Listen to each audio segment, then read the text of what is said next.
Welcome to this special virtual conference, CMAM 20 Years On, and thanks to everybody for taking time to participate, and to all of our speakers. We have contributions from government representatives, donors, health and medical professionals from around the world, including South Sudan, Chad, Niger, Democratic Republic of Congo, Pakistan, Kenya, Ethiopia and Somalia. And of course, a huge thanks to our partners, Irish Aid, who have been steadfast in their support and commitment to nutrition and responding to hunger over many years. Just over 20 years ago, a simple series of innovations revolutionised how severely malnourished children were treated. From the initial pilot funded by Irish Aid in northern Ethiopia, CMAM went on to be adopted globally by UNICEF, WHO, NGOs and national governments.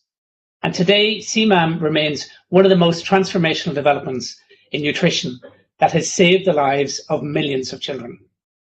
For Concern, an organisation rooted in Ireland, a country with its own experience of hunger and famine, this has a particularly strong resonance. However, the story of reducing hunger has not been linear and is certainly far from triumphant. In the past 5 years, global hunger has now been on the rise again, driven by conflict, climate-related disasters, and now COVID-19. Take Yemen. Over 6 years of brutal conflict have left up to 400,000 children facing starvation today. Or Syria, where the food security situation has never been worse, with food prices rising 230% in the past year, leaving 4.5 million people without enough to eat. At last week's Security Council, UN Secretary General Antonio Guterres opened with the words, "If you don't feed people, you feed conflict," warning that 30 million people across 30 countries were one step away from famine. In truth, the right to food is, after all, one of the greatest, least recognised, and most affordable weapons of peace available to humanity. However, we know conflict alone is not the only driver, and we need only look at the largest ever plague of locusts that swept across Africa to see how climate change is intensifying crisis, devastating farming communities. And now, added to that, is the catastrophic disruption of COVID-19, which is wiping out livelihoods overnight. 20 years ago, we really thought we were on the road to putting hunger and starvation behind us.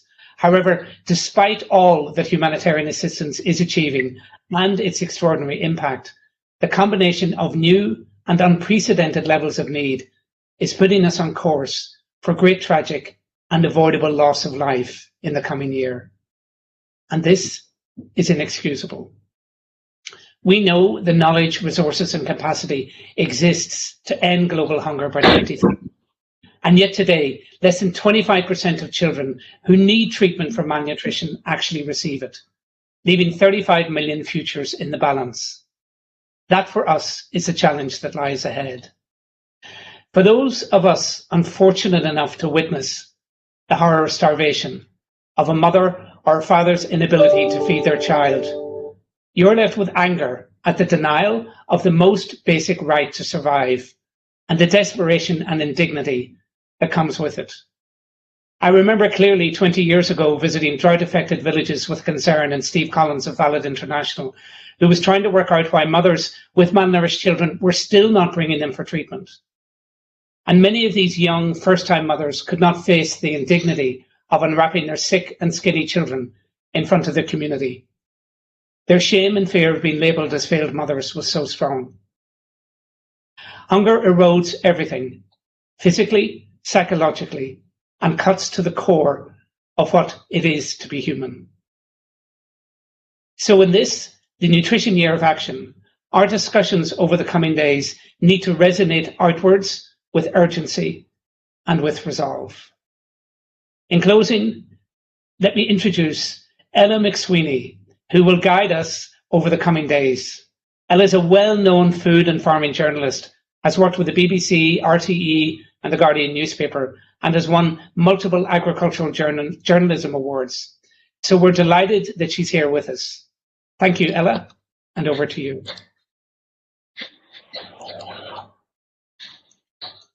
Thank you so much, Dominic, and it is my pleasure to be with you all here from Dublin this morning. Wherever you are in the world, you're extremely welcome to day one of this conference, and it is a gathering together of significant and diverse range of experience and expertise around community-based management of acute malnutrition. Ahead of us, we have 4 days of fascinating talks, discussions and opportunities for engagement, and I am just delighted to be with you all, and I very much look forward to learning a lot myself from it. We're going to get into the first session shortly, but I wanted to just have talk you through a few logistical things first to help guide you around this platform. It is, of course, new to most of us, but I want to help you navigate this virtual conference as well as I can to help the process be a bit easier for all of you. So if you need help at any point during this conference, please use the chat function, and you can contact us in English or in French. We have French interpretation for all sessions, as well as English interpretations for sessions that are led in French. To connect, you scroll underneath the speaker video and simply select your language from the drop-down menu. And if it helps, you can mute the speaker's audio, and then you'll be able to hear your preferred language when it's made available. All the main stage and breakout sessions will be recorded, so you can watch them back immediately, and also they will be made available for you for 30 days after the conference. So please be assured that they will be there for you. The agenda for the next few days is precise and it is packed. So I think for all of us, please make sure to keep to timekeeping as much as you can. Keep the detailed agenda and timetable close by and stick to time so we can all stay on track together as we move through each day. And it goes, of course, without saying that we are here to learn from one another. So we want to keep this as constructive and as respectful as we can. And so to day one, today is about setting the scene, taking the chance to look at the evolution of CMAM, sharing perspectives and insights about where we are and what needs to be done.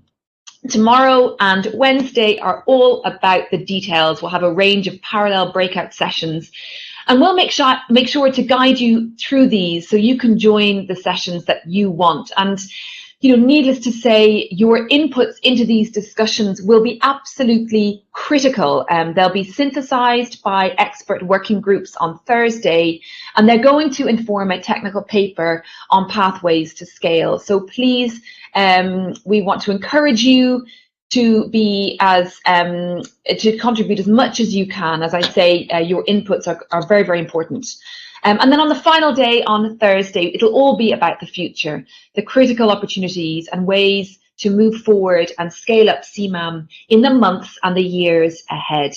That is undoubtedly going to be a very vital day. Please keep note of any questions you want raised in that final session, and we'll have the questions and answers open. We are extremely keen to hear your thoughts, your questions and your comments.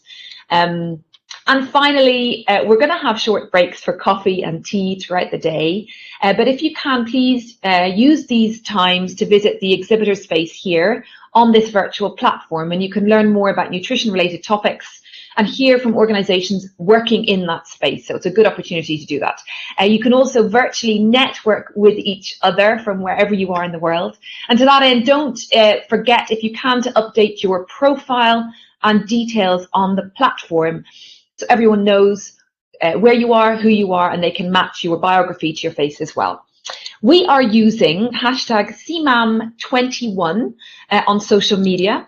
So please use that, and also tag @concern and also @Irish_aid. So that's hashtag CMAM21 on social media and tag @concern and @Irish_aid. So we're going to now together virtually move to another room where in about 10 minutes time our first session is going to start. So you will see when I log off here a pop-up box prompting you to join the next session. So I'm going to leave now and we will see you all there shortly.